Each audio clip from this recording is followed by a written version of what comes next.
शिक्षण हे वाघिणीचं दूध आहे आणि जो पिईल तो गुरगुरल्याशिवाय राहणार नाही। हे वाक्य तर तुम्ही सर्वांनी ऐकलंच असेल, पण आज खऱ्या अर्थाने शिक्षण घेण्यासाठी फक्त अभ्यास व मेहनत एवढंच पुरेसं नाही, तर त्यासाठी लागतो तो म्हणजे पैसा।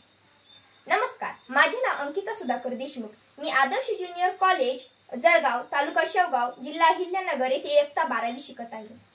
COPSने ऑर्गनाइज केलेल्या राष्ट्रीय वक्तृत्व स्पर्धेत भाग घेत असून शासन शिष्यवृत्ती योजना व त्यांची अंमलबजावणी या विषयावर बोलणार आहे।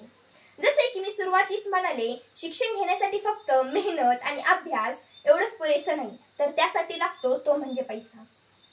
आर्थिकदृष्ट्या दुर्बल असणाऱ्या विद्यार्थ्यांसाठी, दिव्यांग असणाऱ्या विद्यार्थ्यांसाठी शासनाने अनेक शिष्यवृत्ती योजना राबवल्या आहेत। एक विद्यार्थी म्हणून मला शिक्षणाचे महत्त्व चांगलेच माहित आहे। शासनाने राबवलेल्या शिष्यवृत्ती योजना ह्या प्रत्येक विद्यार्थ्यांपर्यंत पोहोचतात का, आणि जरी पोहोचल्या तरी सर्व विद्यार्थ्यांना याचा लाभ मिळतो का? मी इयत्ता 5वी मध्ये असताना शिष्यवृत्ती परीक्षा दिली होती आणि त्या परीक्षेमध्ये चांगल्या मार्काने उत्तीर्ण पण झाले होते आणि मला चांगली स्कॉलरशिप पण मिळाली होती। पण त्या व्यतिरिक्त 1ली ते 12वी मध्ये शिष्यवृत्ती योजना असतात व त्या कोणत्या असतात हे मला माहित नव्हतं व त्यावर आवेदन करायचं का हे मला माहित नव्हतं। 1ली ते 12वी मध्ये शिक्षणाचा खर्च हा फारसा नसतो, पण त्यानंतर जे शिक्षण सुरू होतं ते म्हणजे आपल्या स्वप्नांना दिशा देणारं शिक्षण। कुणी लहानपणापासूनच ठरवलेलं असतं, मला डॉक्टर व्हायचं, मला इंजिनियर व्हायचं, आणि हे तिथून पुढेच ठरत असतं। उच्च शिक्षणासाठी फार खर्च लागतो, त्या शिक्षणासाठी बरेच विद्यार्थी स्कॉलरशिपवर निर्भर असतात। अगदी माझं सांगायचं झालं तर मी 12वी मध्ये MST CET परीक्षेसाठी तयारी करीत आहे।